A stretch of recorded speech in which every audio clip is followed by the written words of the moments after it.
jeigu žmogaus paklausia, sako, cukrų yra labai nesveika valgyti, sako, tai aš nevalgau cukraus. Kuria prasme? Nededu į arbatą. Tai turbūt pats didžiausias nesusipratimas kalbėti yra, kas yra be cukraus.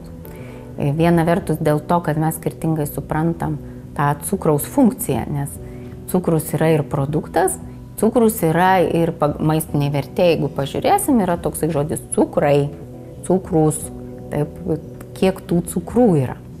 Tai dabar aš pabandysiu paaiškinti, kaip skaityti etiketį, kaip mes susišnekam tarpusavį, tai jau mūsų asmeninis reikalas, bet pavyzdžiui, variantas. Čia yra sausi pusryčiai ir jie yra saldus, bet formaliai jie yra be cukraus, ta prasme, be pridėto cukraus. Mes negalim parašyti, kad jie yra be cukraus, nes jeigu pažiūrėsim maistinę vertę ir ten pažiūrėsim, kad jame yra cukrų kaip tokių, nors cukraus pridėta nėra. Tai kodėl tų cukrų yra ir kodėl yra saldu, nes yra bananai, pavyzdžiui, džiovinti ir jie iš savęs to saldumo turi. Ar ten uogytės kažkokios, ar net patys dribsniai, jie irgi yra pakankamai grūdai iš savęs to saldumo turi. Bet cukraus pridėta nėra ir nėra jokių saldiklių, nes kiti sako, be cukraus, bet su medum. Tai čia teisingai ar neteisingai?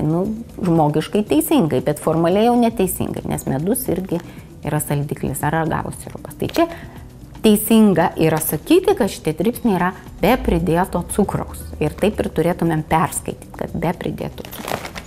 Ar kitas variantas yra, kad produkte ne tik nėra pridėta cukraus, pavyzdžiui čia, nėra pridėta jokio cukraus. Bet jeigu mes žiūrėsime maistinę vertę, tai čia yra angliavandenių 2,2 gramų ir iš jų cukrų yra 0,1 gramų.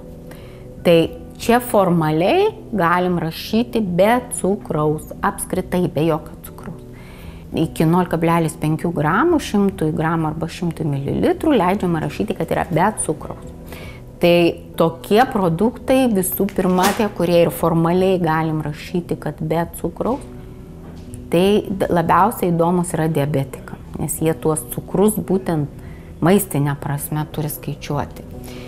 Atskirai verta pakalbėti apie produktus su stevija. Cukraus požiūriu. Stevija yra augalas, tradiciškai naudojamas saldinti nuo senų laikų, bet šiuo metu ES laikomas novelty food, vadinasi, naujas maistas ir pačią steviją dar naudoti yra nelegalu, ją prekiauti, tai naudojamas steviolio glikozidas, toks saldiklis iš stevijos. Bet jis kuo yra unikalus, kad jeigu mes pažiūrėsim maistinę vertę, tai cukrų yra tik tai 3,2 gramų.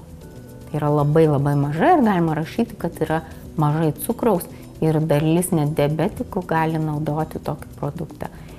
Paprastai produktai su stevija nebūna skanus, jie turi tokį specifinį poskonį, bet čia nebūtų belgai, nebūtų belgiškas šokoladas, kad jie vis dėlto sukūrė.